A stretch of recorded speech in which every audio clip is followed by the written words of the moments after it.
காங்கிரஸ் கட்சியின் மூத்த தலைவரும் முன்னாள் ஆளுநர் தமிழிசை சவுந்தரராஜனின் தந்தையுமான குமரி அனந்தன் காலமானார். கடந்த சில தினங்களாக வயது மூப்பு பிரச்சனையால் அவ்வப்போது மருத்துவமனையில் குமரி அனந்தன் சிகிச்சை பெற்று வந்தார். அண்மையில் அவருக்கு சுவாச கோளாறு ஏற்பட்டதால் வேலூரில் உள்ள தனியார் மருத்துவமனையில் அனுமதிக்கப்பட்டார். அங்கு அவருக்கு தொடர்ந்து சிகிச்சை அளிக்கப்பட்டது. இந்த நிலையில் சிகிச்சை பலனின்றி குமரி அனந்தன் காலமானார்.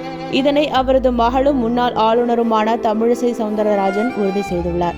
குமரி அனந்தன் மறைவுக்கு அரசியல் தலைவர்கள் பலரும் இரங்கல் தெரிவித்து வருகின்றனர். அந்த வகையில் தமிழ்நாடு முதலமைச்சர் மு.க.ஸ்டாலின் வெளியிட்டுள்ள இரங்கல் செய்தியில், காங்கிரஸ் பேரியக்கத்தின் மூத்த தலைவரும் தமிழின் பால் பெரும்பற்று கொண்டவருமான இலக்கிய செல்வர் ஐயா குமரி அனந்தன் மறைவுற்றார் என்ற செய்தி அறிந்து மிகுந்த துயருற்றேன். குமரி மாவட்டத்தில் பிறந்து பெருந்தலைவர் காமராசரின் அடிபோற்றி காங்கிரஸ் பேரியக்கத்துக்காக தன்னை ஒப்படைத்துக் கொண்ட அவரது மறைவு தமிழ் சமூகத்துக்கு ஏற்பட்ட பேரிழப்பாகும்.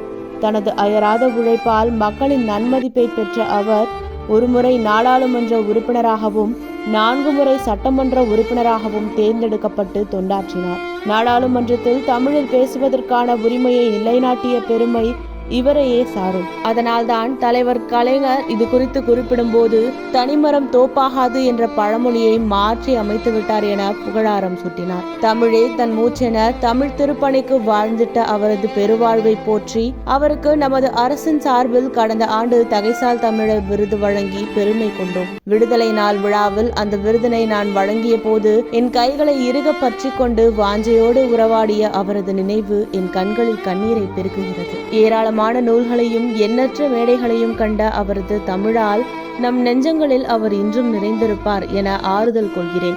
தகைசால் தமிழர் ஐயா குமரி அனந்தனின் மறைவால் வாடும் சகோதரி தமிழிசை சவுந்தரராஜன் உறவினர்கள், காங்கிரஸ் பேரியக்க தொண்டர்கள், அரசியல் மற்றும் இலக்கிய வட்டங்களைச் சேர்ந்த சொந்தங்கள் என அனைவருக்கும் என்னுடைய ஆழ்ந்த இரங்கலையும் ஆறுதலையும் தெரிவித்துக் கொள்கிறேன் என தனது இரங்கல் அறிக்கையில் தெரிவித்திருந்தார்.